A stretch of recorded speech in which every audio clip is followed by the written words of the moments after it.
Hello नमस्कार दोस्तों। तो जैसा कि हम लोग अभी पढ़ेंगे अनुशीलन समिति, और अनुशीलन समिति से प्रश्न कई बार पूछे गए हैं आपके बीपीएससी के एग्ज़ाम में। तो अनुशीलन समिति की स्थापना 1907 में किया गया और 1907 में इसकी स्थापना कलकत्ता में की गई। अनुशीलन समिति की स्थापना 1907 कलकत्ता में किया गया और इसके संस्थापक थे बारिंद्र घोष और भूपेंद्र दत्त हो जाते हैं। बारिंद्र घोष अरविंद घोष के छोटे भाई हैं और ये भूपेंद्र दत्त जो है ये स्वामी विवेकानंद के छोटे भाई हैं। इन दो युवकों ने एक युगांतर नामक समाचार पत्र का प्रकाशन किया और इसी युगांतर समाचार पत्र के माध्यम से सबसे ज़्यादा क्रांति का प्रचार और प्रसार भी किया। इसका उद्देश्य था खून के बदले खून। अनुशीलन समिति का उद्देश्य था, इस अनुशीलन समिति का उद्देश्य था खून के बदले खून, है ना। और इस स्थापना के पीछे कुछ ऐसे नाम हैं जिनका सबसे ज़्यादा योगदान था, यानी कि अनुशीलन समिति में जो योगदान किया, इसके स्थापना में जो योगदान है ना, योगदान में यहाँ पर देखेंगे प्रथम नाथ मित्र हो जाते हैं, प्रथम नाथ मित्र हो जाएंगे। और एक और भी नाम है सतीश चंद्र बोस, सतीश चंद्र बोस। इन लोगों ने, है ना, अनुशीलन समिति की स्थापना में सबसे ज़्यादा सहयोग दिया, सबसे ज़्यादा योगदान दिया इन लोगों ने।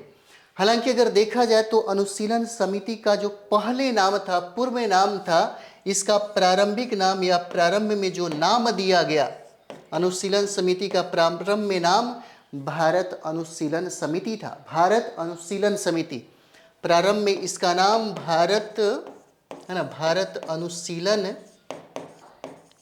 अनुशीलन समिति था।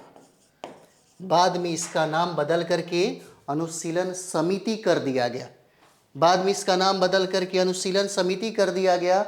और इसी समय भारत अनुशीलन समिति के उपाध्यक्ष बनाए गए, उपाध्यक्ष इसी समय बनाए गए।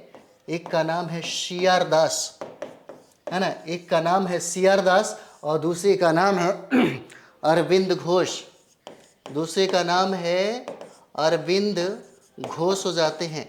देखिए, जो भी फैक्ट हम आपको बता रहे हैं, यहाँ से प्रश्न हमेशा पूछे जाते हैं। मेरा प्रत्येक वीडियो आपकी परीक्षा के लिए, बिहार शिक्षक भर्ती के लिए बहुत ही ज़्यादा उपयोगी होगा, बहुत ज़्यादा उपयोगी होगा, क्योंकि यहाँ टारगेट भी किया जा रहा है कि कम से कम जो भी वीडियो हो वहाँ से एक प्रश्न ज़रूर आप सॉल्व करिए, ज़रूर आप बनाइए यहाँ पर। तो इसका स्थापना के पीछे जिन लोगों का हाथ था, जिन लोगों का योगदान था, उसे प्रथम नाथ मित्र हो जाते हैं, सतीश चंद्र बोस हो जाते हैं। इसके प्रारंभिक नाम था भारत अनुशीलन समिति, जिसके उपाध्यक्ष सीआर दास और अरविंद घोष थे। और इस भारत अनुशीलन समिति के जो कोषाध्यक्ष है ना, जो कोषाध्यक्ष है,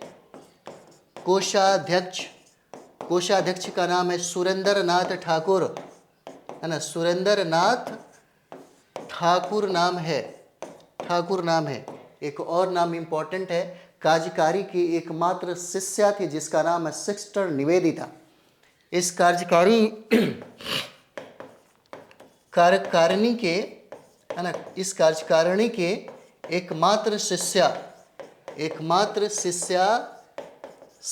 जिसका नाम है ना, सिस्टर निवेदिता, सिस्टर निवेदिता नाम है, सिस्टर निवेदिता नाम है ना।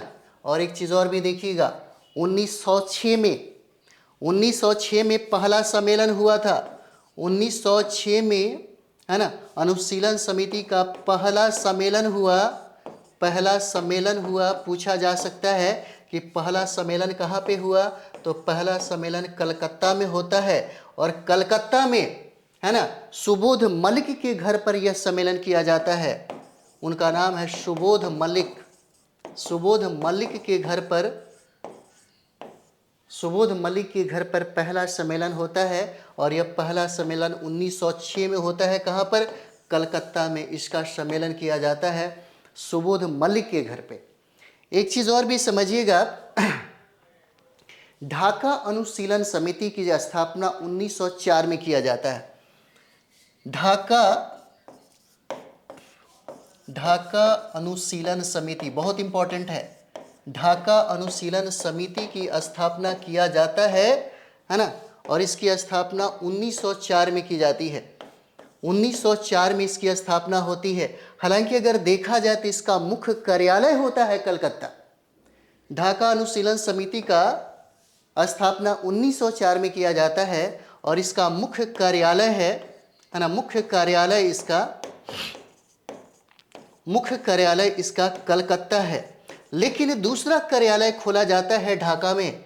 दूसरा कार्यालय इसका खोला जाता है ढाका में, और ढाका में ही लगभग 500 से कहीं ज़्यादा ढाका अनुशीलन समिति की शाखाएं खोली जाती हैं।